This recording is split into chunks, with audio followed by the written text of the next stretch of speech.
What would you do if you discovered your wife was cheating with someone you trusted? Would you confront them? I didn't. I invited them both to dinner. My name is Mark. I'm 34 years old, and until 3 months ago, I thought I had the perfect marriage. My wife Elena had always been the warmest, most open person I knew. We'd been together for 8 years, married for 5. She was my anchor, my safe harbor in this chaotic world. But something changed. It started slowly, like a crack in a perfect mirror. Elena began staying late at work more often. Her phone, which used to lie casually on our kitchen counter, suddenly became her constant companion. She'd take it everywhere, even to the bathroom, even to bed. One night, as I lay beside her sleeping form, her phone buzzed on the nightstand. The screen lit up, casting an eerie glow in our dark bedroom. What I saw made my heart stop beating for a moment. A message notification read, "Can't wait to see you again, my love. Tonight was magical." The sender's name hit me like a physical blow, Alex.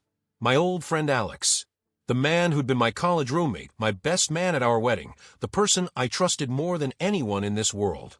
The betrayal cut deeper than any knife ever could. In that moment, lying in the darkness next to my unfaithful wife, I made a decision that would change everything. I wouldn't confront them in anger. I wouldn't scream or break things or make empty threats. No, I would be patient, calculating, and when the time was right, I would serve them justice they'd never forget. Instead of exploding with rage like most people would, I became a detective in my own life. For 2 weeks, I gathered evidence with the precision of a surgeon and the patience of a hunter.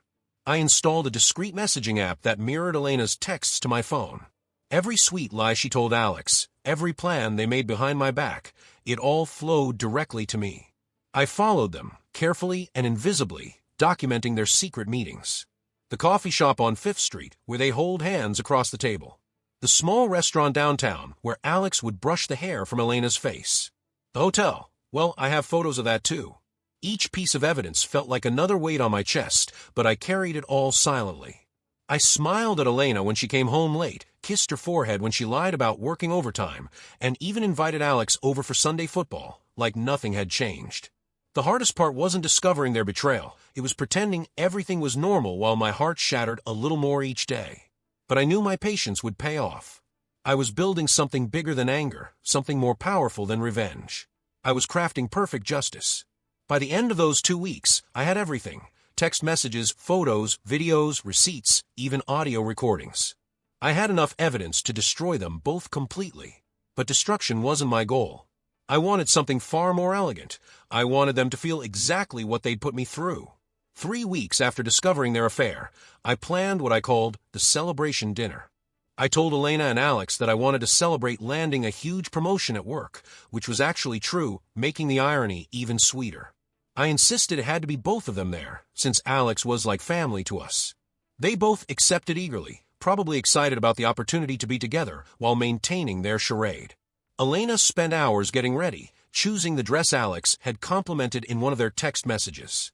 Alex arrived with expensive wine and his usual charming smile. We sat around our dining room table, the same table where Elena and I had shared thousands of meals, where we'd planned our future, where we'd dreamed together. Now it would become the stage for the most important performance of my life. I was the perfect host. I poured wine, told jokes, asked about Alex's work. Elena laughed at my stories, touched my hand across the table, played the loving wife perfectly. They both played their parts so well, I almost admired their acting skills. After dessert, I stood up and raised my glass. "I want to share something special with both of you," I said, my voice steady and warm. "I've prepared a little slideshow about the people who matter most to me." I clicked the remote, and our large TV screen came to life. The first images were beautiful Elena and me on our wedding day, vacation photos, holidays with family. She smiled nostalgically, probably thinking this was just a sentimental celebration. Then the photos changed. Suddenly, there was Elena and Alex at their coffee shop, holding hands. Elena gasping. Alex leaning in for a kiss. Hotel receipts. Text message screenshots. Video footage from the restaurant. Every secret moment of their affair, displayed in crystal clear detail. The silence that followed was deafening. Elena's wine glass slipped from her fingers, shattering against our hardwood floor like the trust in our marriage. Alex's face went completely white, then red, then white again. For the first time in weeks, I felt truly calm. Surprise, I said quietly, setting down the remote with deliberate care.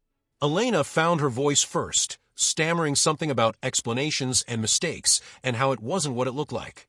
Alex tried to stand, perhaps planning to leave, but I held up one hand, and he froze. Please, I said, my voice still perfectly controlled. Don't insult my intelligence any further. We're all adults here. We all know exactly what this is. I reached into my jacket and pulled out a manila envelope, placing it gently in front of Elena. These are papers for an uncontested separation. I've also included copies of all the evidence I've gathered, along with a fair division of our assets. Sign them, and we can end this with whatever dignity we have left. Elena was crying now, but they weren't tears of remorse. They were tears of someone caught in their own web of lies. Alex finally spoke, trying to apologize, but his words sounded hollow and pathetic. I want you both to understand something, I continued, standing up from the table. This isn't about revenge. This is about truth. For 8 years, I loved Elena completely and trusted Alex like a brother.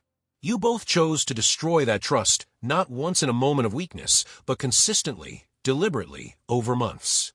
I walked toward the door, then turned back one final time. Finish your dinner. Lock the door when you leave. And Elena, I'll be staying at my brother's house while you pack your things. 6 months later, our separation was finalized. Alex left town shortly after that dinner, unable to face the mutual friends who learned what had happened. Elena tried reaching out several times, but I never responded. There was nothing left to say. The strangest part was how peaceful I felt. I could have screamed, fought, or tried to destroy them publicly. Instead, I chose dignity and truth. Sometimes the most powerful response to betrayal isn't anger. It's the quiet strength to walk away with your integrity intact, leaving the guilty to face the consequences of their own choices. They thought they had fooled me. But the truth? It was sitting right there on the table, served with dessert.